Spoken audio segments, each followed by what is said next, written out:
Hey guys, Nick here, and today I will be doing an unboxing of AverMedia's new Game Broadcaster HD, which is a PCI Express capture card that records in HD, which is pretty awesome. It says here that it works with Xbox 360, PS3, iPad 2, and PC, so you can record your Xbox, your PS3, your iPad, or your computer. For the inputs, it has HDMI, VGA, and then it also does RGB through an adapter that goes in the VGA here. It shows a picture of the card here. It's got a PCI Express X1 slot as well as a VGA input and an HDMI input, and I believe it comes with an adapter that goes in the VGA spot to connect to the RGB. So on the side here it says the input signal is VGA D-sub component or HDMI. Then it says the requirements here. For SD video capturing, it requires an Intel Core 2 Duo processor or AMD equivalent. For HD video real-time capturing in MPEG-2 format, it says Intel Core 2 Duo 2.4 GHz, and then for HD video real-time capturing in H.264, it says it requires an Intel Core i5 750 or AMD equivalent. I actually have a 760, so I barely meet those specifications for capturing H.264. So I'm not too sure how accurate that is. And then it says you have to have support for DirectX 9, 512 megabytes of RAM. If you don't have that, then please go out and buy a new computer now. PCI Express slot, that's kind of obvious. You need a sound card or integrated sound will work. Windows Vista 7, XP, 32-bit, 64-bit. And then it says here in the finer print that a standalone graphics card is recommended for HD video capturing, and it also recommends at least 2 gigs of RAM for HD video capturing. You should probably have at least 2, 4 or 8 would be good, 16 optimal. And then we get a nice compatible with Windows 7 there. And in the back we get a little map. Here, let's bring that up here. It says game console. There's some French here because this is the Canadian version. So your game console through HDMI or component, and then if you're using component you have to use RCA to the sound card on your computer. This will not record, I'm pretty sure this will not record HDMI from the PS3 because it's copyright protected, but you can use either VGA, I think the PlayStation has a VGA adapter, or you can use component cables to do that. And then you have to, it recommends that you do HDMI or VGA to your monitor. That's terrible, because if it's anything like my old card, it will produce a lot of input lag, which is not good. And then you can also do PC from your video card. You can do it to the same computer or a different computer. Obviously, if you're doing it to the computer that you're playing PC games on, you'll be slowing down your game performance. What else does it say? 1080p. That is a big feature of this. This will capture in 1080p at 30 frames per second or 720p at 60 frames per second. Now currently the only cards I know of that will, or the only capture devices in general that I know of that record 1080p are this card and the AverMedia Live Gamer HD, which was released just recently. The Blackmagic Intensity Pro records at, it will record a 1080p 30 frames per second signal.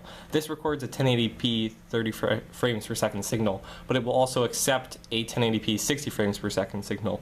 Now, from a PlayStation, an Xbox, or your PC, you're going to be having a 60 frame per second signal, which is not accepted by the Blackmagic. So you can't record in 1080p with the Blackmagic, but this will accept the 1080p 60 frames per second signal, but it can only record up to 30 frames per second, which is still pretty good. The only reason you want more than that is if you're recording for montages and you want to do super slow motion to make it look better, in which case you're probably out of luck because that's not gonna work. I don't know of any cards that can record 1080p 60 frames per second.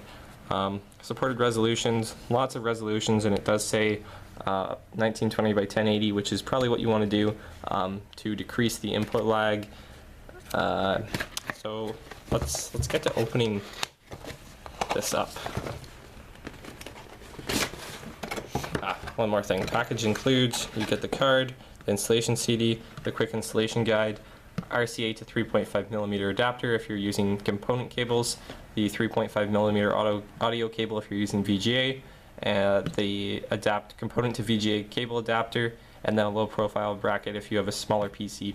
Now, just to answer a question that everybody always asks whenever I do a video about this, you cannot put this in your laptop. Just getting that out of the way. I've never seen a laptop with a PCI Express slot in it. If you happen to have one, then that's cool, but I've never seen one. So you will need a desktop PC to use this. So inside we have a Game Broadcaster HD C127. Quick guide, probably says, it's pretty long for a quick guide and seems to be in many languages. Probably says a bunch of useless stuff. Product warranty registration.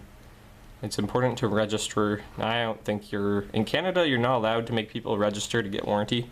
So that's cool. The CD, I recommend going to their website and downloading the newest drivers and newest software. That's probably the best idea. Some nice foam to keep everything safe. And here's the VGA to component adapter.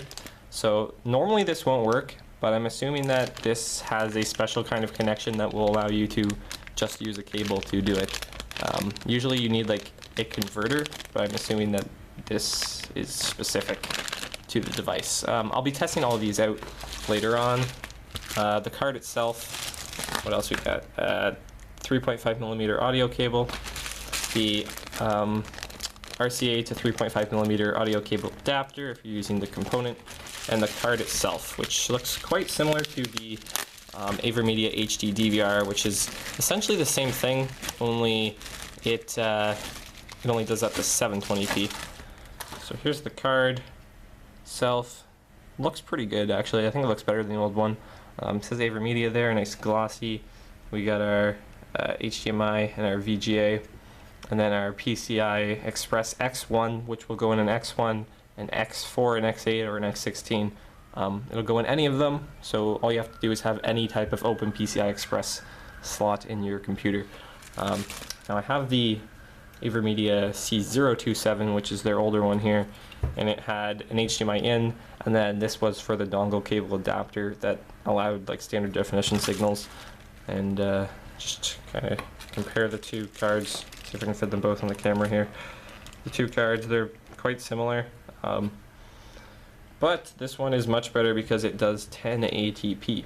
So just to summarize here, we have the box, the capture card itself, the 3.5mm to RCA audio adapter, the component to VGA adapter so that you can connect it to the VGA slot there, a 3.5mm audio cable, the warranty registration thing, the quick guide, and the AverMedia CD, installation CD. Now if you want to see the installation video, there will be a link in the description. I will also be doing a review of the video, and we'll be giving some sample shots after I have set it up and tried it out and everything. So check the description for those links. I'll probably also put annotations on the screen. So thanks for watching, guys. Hope you enjoyed. Like the video if you did, and see you guys later. Bye. Thanks a lot for watching the video, guys. If you're interested in getting the card, make sure you check out the setup video as well as the review video. Once again, thanks for watching, guys. Please like the video if you enjoyed, and subscribe for some more. It really helps me out. Thanks, guys, and I'll see you later. Bye.